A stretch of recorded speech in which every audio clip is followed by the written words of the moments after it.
Delimitation పై CM Revanth Reddy ప్రతిపాదన హాస్యాస్పదమని BJP MP Laxman అన్నారు. రాజ్యాంగ వ్యతిరేక ప్రతిపాదనలను రేవంత్ రెడ్డి వెనక్కి తీసుకోవాలని డిమాండ్ చేశారు.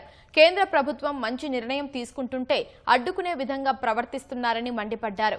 మహిళలంటే రేవంత్ రెడ్డికి ఎందుకు వివక్ష అని ప్రశ్నించారు. ఎవరిని అడిగి జీహెచ్ఎంసీలో వార్డులు పెంచి నగరాన్ని 3 భాగాలుగా చేశారని లక్ష్మణ్ నిలదీశారు.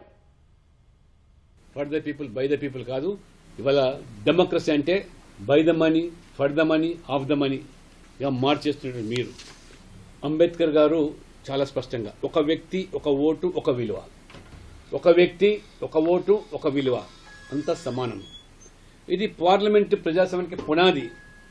కానీ ఇవాళ దాన్ని తిరిగేసి ముఖ్యమంత్రి రేవంత్ రెడ్డి గారు డబ్బున్నటువంటి వాళ్లకు ఓటు విలువ ఎక్కువ, కాబట్టి సీట్లు ఎక్కువ అని కొత్త ప్రతిపాదన హాస్యాస్పదంగా ఉన్నది. నవ్వుకుంటున్నారు. ఎస్సీ ఎస్టీ సీట్లు కూడా పెరిగే అవకాశం ఉంది అసెంబ్లీలలో, పార్లమెంట్లో.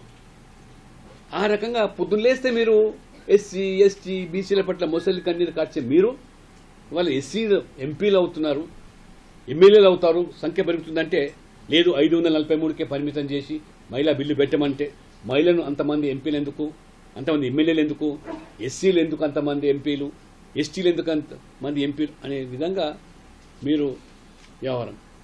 పైపెచ్చి వాళ్ళ ఇంత మంచి నిర్ణయం తీసుకున్న ప్రభుత్వాన్ని స్వాగతించి పార్లమెంట్ సభ్యులు రేపు బిల్లును సమర్థించాల్సి పోయి ఈ రకంగా బోడిగుండుకు మోకాలకు లెక్క పెడుతున్నారు.